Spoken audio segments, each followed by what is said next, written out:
नमस्कार दोस्तों, आप सभी का स्वागत है एक बार फिर से अपने चैनल भक्ति की शक्ति में। तो दोस्तों, आज सुनते हैं सत्यनारायण भगवान की कथा का प्रथम अध्याय। एक समय की बात है, नैसिरण्य तीर्थ में सौनिक आदि 88,000 ऋषियों ने श्री सूत जी से पूछा, हे प्रभु, इस कलयुग में वेद विद्या रहित मनुष्यों को प्रभु भक्ति किस प्रकार मिल सकती है तथा उनका उद्धार कैसे होगा। हे मुनि श्रेष्ठ, कोई ऐसा तप बताइए जिससे थोड़े समय में ही पुण्य मिले और मन वांछित फल भी मिल जाए। इस प्रकार की कथा सुनने की हम इच्छा रखते हैं। सर्व शास्त्रों के ज्ञाता सूत जी बोले, हे वैष्णवों में पूज्य, आप सभी ने प्राणियों के हित की बात पूछी है, इसलिए मैं एक ऐसे श्रेष्ठ व्रत को आप लोगों को बताऊंगा जिसे नारद जी ने लक्ष्मी नारायण जी से पूछा था और लक्ष्मीपति ने मुनि श्रेष्ठ नारद जी से कहा था। आप सब इसे ध्यान से सुनिए। एक समय की बात है, योगी राज नारद जी दूसरों के हित की इच्छा के लिए अनेकों लोकों में घूमते हुए मृत्यु लोक में आ पहुँचे। यहाँ उन्होंने अनेक योनियों में जन्मे प्राय सभी मनुष्यों को अपने कर्मों द्वारा अनेकों दुखों से पीड़ित देखा। उनका दुख देख नारद जी सोचने लगे कि कैसा यत्न किया जाए जिसके करने से निश्चित रूप से मानव के दुखों का अंत हो जाए। इसी विचार पर मनन करते हुए वह विष्णु लोक में गए।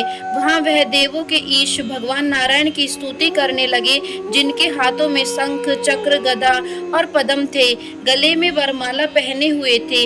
स्तुति करते हुए नारद जी बोले, हे भगवान, आप अत्यंत शक्ति से संपन्न हैं, मन तथा वाणी भी आपको नहीं पा सकती है। आपका आदि मध्य तथा अंत नहीं है। निर्गुण स्वरूप सृष्टि के कारण भक्तों के दुख को दूर करने वाले आपको मेरा नमस्कार है। नारद जी की स्तुति सुन भगवान विष्णु बोले, हे मुनि श्रेष्ठ, आपके मन में क्या बात है? आप किस काम के लिए पधारे हैं, उसे निसंकोच कहो। इस पर नारद मुनि बोले कि मृत्यु लोक में अनेक योनियों में जन्मे मनुष्य अपने कर्मों के द्वारा अनेकों दुखों से दुखी हो रहे हैं। हे नाथ, आप मुझ पर दया रखते हैं तो बताइए कि वो मनुष्य थोड़े प्रयास से ही अपने दुखों से कैसे छुटकारा पा सकते हैं। श्री हरि बोले, हे नारद, मनुष्यों की भलाई के लिए तुमने बहुत अच्छी बात पूछी है। जिसके करने से मनुष्य मोह से छूट जाता है, वह बात मैं कहता हूँ, उसे सुनो। स्वर्ग लोक व मृत्यु लोक दोनों में एक दुर्लभ उत्तम व्रत है जो पुण्य देने वाला है। आज प्रेम वश होकर मैं उसे तुमसे कहता हूँ। श्री सत्यनारायण भगवान का यह व्रत अच्छी तरह विधान पूर्वक करके मनुष्य तुरंत ही यहाँ सुख भोग कर मरने पर मोक्ष पाता है। श्री हरि के वचन सुन नारद जी बोले कि उस व्रत का फल क्या है, उसका विधान क्या है, यह व्रत किसने किया था, इस व्रत को किस दिन करना चाहिए, सब कुछ आप विस्तार से बताएं। नारद की बात सुनकर श्री हरि बोले, दुख और शोक को दूर करने वाला यह व्रत सभी स्थानों पर विजय दिलाने वाला है। मानव को भक्ति और श्रद्धा के साथ शाम को श्री सत्यनारायण की पूजा धर्म परायण होकर ब्राह्मणों और बंधुओं के साथ करनी चाहिए। भक्ति भाव से ही नैवेद्य, केले का फल, घी, दूध और गेहूं का आटा सवाया लें।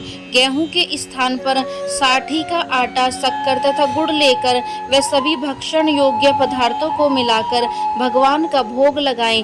ब्राह्मणों सहित बंधु बांधवों को भी भोजन कराएं। उसके बाद स्वयं भोजन करें। भजन कीर्तन के साथ भगवान की भक्ति में लीन हो जाएं। इस तरह से सत्यनारायण भगवान का यह व्रत करने पर मनुष्य की सारी इच्छाएं निश्चित रूप से पूरी होती हैं। इस कली काल अर्थात कलयुग में मृत्यु लोक में मोक्ष का यही एक सरल उपाय है। तो दोस्तों, यह था श्री सत्यनारायण व्रत कथा का प्रथम अध्याय। बोलो श्रीमन नारायण नारायण नारायण। यदि वीडियो आपको पसंद आई हो तो चैनल को सब्सक्राइब करना बिल्कुल ना भूलें और वीडियो को लाइक एंड शेयर जरूर करें।